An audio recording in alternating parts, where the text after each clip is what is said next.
అధికారం కోల్పోయిన బీఆర్ఎస్ నేతలు పిచ్చి పట్టినట్లు ప్రవర్తిస్తున్నారన్నారు సీఎం రేవంత్ రెడ్డి.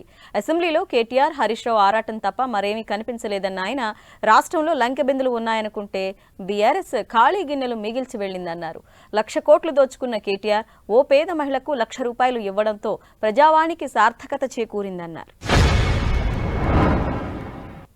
కార్యక్రమానికి కాడబిడ్డ వచ్చింది, అక్కడ దరఖాస్తు ఇచ్చింది, వీళ్ళు పరిష్కరించలేదు, నేను పరిష్కరిస్తున్నా, ₹1,00,000 ఇస్తున్నా అని కేటీఆర్ గారు ఎక్కడో టీవీలో పేపర్లో ఎక్కడో నాకు భలే సంతోషం అనిపించింది. నీ 1,00,000 కోట్లలో ₹1,00,000 అన్న నీ మెడలు వంచి పేదలకు పంచిపించిన ప్రజావాణి విజయవంతమైనట్లే కదా.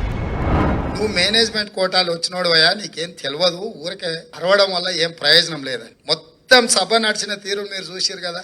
బాబా బామర్దుల తాపత్రయం తప్ప ఒక్క సభ్యుడన్నా లేచి వీళ్ళు మాట్లాడుతున్న దాన్ని సమర్థించినరా? శాసనసభలో జరిగిన చర్చలన్నీ తీసుకోరు, వాళ్ళిద్దరే ఆరాట పడుతున్నారు, వాళ్ళిద్దరే పోరాటం చేయాలని చూస్తున్నారు. మిగతా ఎవ్వరు వాళ్ళతో కలిసి రాలే.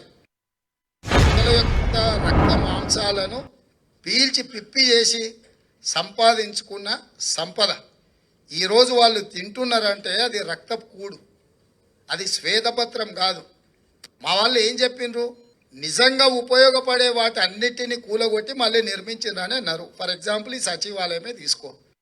మధుకళ్ళు తాగిన సడన్గా మధుకళ్ళు దొరకకపోతే ఆ పిచ్చి పిచ్చి చేష్టల్ని తట్టుకోవడానికి కుటుంబ సభ్యులే మంచాన్ని కట్టేస్తారు తాళ్ళు పెట్టి.